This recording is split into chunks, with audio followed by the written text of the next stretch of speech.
दिनै जोंनि मुसलपुर जिल्लानि सिङाव थानाय बे मुसलपुर ब्लक युथ UPPL बिथांमोना वर्कशप मोनसे लादों आरो बे वर्कशपआव गोबां जोंनि लाइमोनफ्रा बाहागो लादों आरो जों लोगोसे जोंनि BTC नि मानगोनां EM राकेश ब्रह्म बिथां आरो मुसलपुर जिल्लानि मानगोनां आफादगिरि हेमन्त कुमार ब्रह्म बिथां जोंनि सेन्ट्रेल UPPL नि वन अफ द सेक्रेटारि फुंखा नार्जारि बिथांजों लोगोसे गोबां दैदेनगिरि बिथांमोना बेयाव बाहागो लादों आरो बेवहाय जोङो गुबैयै जोंनि लाइमोनफोरखौ लानानै जोङो सावरायदों जे फैबाय थानाय समाव जोंनि बे BTC सरकारा जोंनि बे लाइमोनफोरनि थाखाय मा खामानि मावलांनो हास्थायदों आरो खामानि मावलांनायजों लोगोसे जोङो जोंनि UPPL दोलोनि जे स्थिति बा जोंनि पार्टिखौ जोङो बोरै मजबुत खालामलांनो हागोन बेफोर गासैखौबो लानानै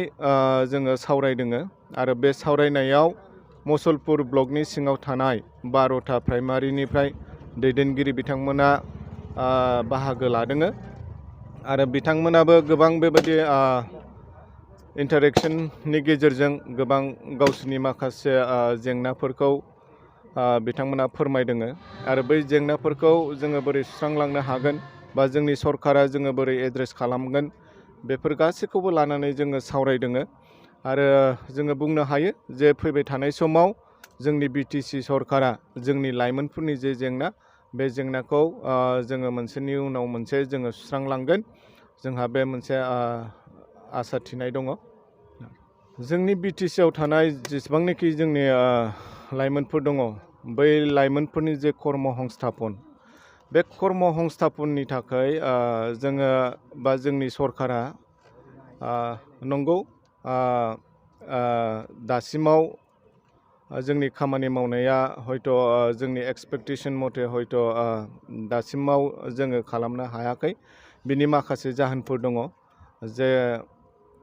थांनाय बे जोंनि 10 मासाव जोङो नुदों जे गोबां बेबायदि माखासे COVID-19 नि थाखाय बेबायदि अफिसफ्रा बन्द जानाय बा बेबायदि माखासे समस्या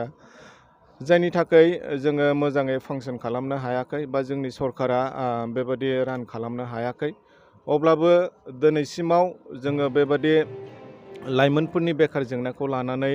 जोङो गोबां बेबायदि स्ट्रेटेजिफोरखौ जोङो लादों बिनिनो बिटिआर सुक्तियाव थानाय जे माखासे दफाफोर दङ लाइमोनफोरखौ रिक्रुटमेन्ट होनाय बिनि प्रसेसखौ जोङो अलरेडि खालामबाय जोङो मोनब्रै जिल्लायाव